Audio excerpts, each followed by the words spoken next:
Processing বা ৰপ্তানি বন্ধ হৈ আছে, কিন্তু বজাৰত গাহৰি বিক্ৰী কৰাত কোনো বাধা নাই। সেইবাবে প্ৰথম অৱস্থাত অলপ কনজাৰভেটিভলি চলিব আৰু পিছলৈ ইয়াক আমি আগুৱাই লৈ গৈ এটা ভাল ব্ৰেণ্ড তৈয়াৰ কৰাৰ বাবে চেষ্টা কৰিম। মই অসম চৰকাৰৰ পশু চিকিৎসা আৰু পশুপালন বিভাগক ধন্যবাদ জনাইছো আৰু মই ভাবো যে এই প্ৰচেষ্টাত আমি সফল হ'ব পাৰিম। देखिए, का बारे में मैंने यही बताया है। पहले का सपोर्ट करने वाला भी लोग असम में है, का विरोध करने वाला लोग भी असम में है। जैसे दोनों पक्ष का आर्गुमेंट है। असम का पहले भी एक कानून था, IMDT कानून। जब कोर्ट में गया था, कोर्ट ने फैसला लिया और कोर्ट ने ही वो कानून को रिपील किया। संसद में का पारित हो चुका है, का रूल भी नोटिफाई हो चुका है। जो भी लोग का विरोध करता है वो अदालत जा सकता है।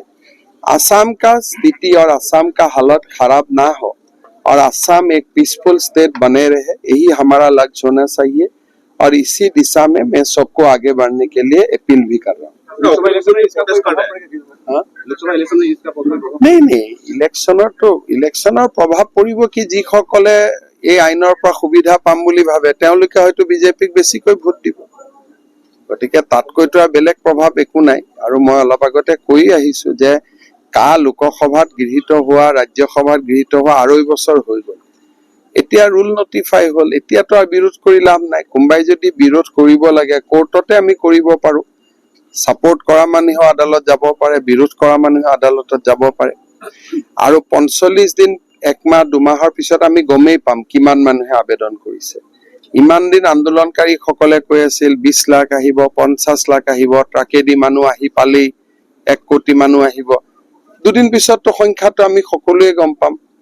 তেতিয়া মই ভাবো যে 5 জন শ্বহীদেও ন্যায় পাব, যেতিয়া দেখা পাব যে এইটো ইমান ডাঙৰ অংক নাছিলেই বুলি। এটাতো আবেগৰ ওপৰতহে কথাটো কোৱা হৈছিল। এতিয়াতো অনলাইন পৰ্টেলত ডিস্ট্ৰিক্ট ৱাইজ নাম আহি যাব, আমি গমেই পাম কোন জিলাত কোনে আবেদন কৰিলে। হয়তো শিৱসাগৰ, চৰাইদেউ জিলাত এনেকুৱা হ'ব এজনেও আবেদন কৰা নাই। গতিকে এই আন্দোলনটো যিসকলে কৰিলে তেওঁলোকেও এতিয়া এটা সময়ত ৰাইজক উত্তৰ দিব লাগিব, আৰু যদি বহুত বেছি মানুহৰ নাম আহে আমিও উত্তৰ দিব লাগিব। এটা আছে, শিৱসাগৰ জিলাত 60,000 গাহৰি উৎপাদন হয়। ইয়াতে প্ৰতিদিনে 200 পৰা 300 গাহৰি লাগিব। গতিকে 9,000 বা 6,000 গাহৰি লাগিব।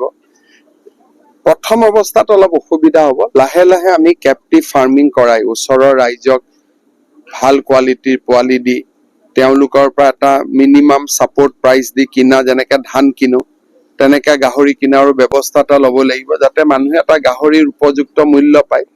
আৰু আমি ভাবো যে আমি অকনমান প্ৰথম অৱস্থাত নতুন বস্তুত সময় লয়, কিন্তু লাহে লাহে পিকআপ লৈ ল'ম। বিলাক এতিয়া নতুনকৈ ৰিজুভিনেট কৰি আছো, কাৰণ আমি অসমত 10 লাখ লিটাৰ গাখীৰ উৎপাদন কৰিব খোজো প্ৰতি লিটাৰত। গতিকে যিমান জেগাত মিল্ক প্ৰচেছিং ইউনিট বেয়া হৈ আছে, আধা হৈ আছে, সেইবিলাক আমি ৰিজুভিনেট কৰি আছো। এই বিষয়টো মই চাই দিম, কোনো অসুবিধা নাই। व्यक्ति का बारे में क्यों बात करते हैं, इशू में बात कीजिए।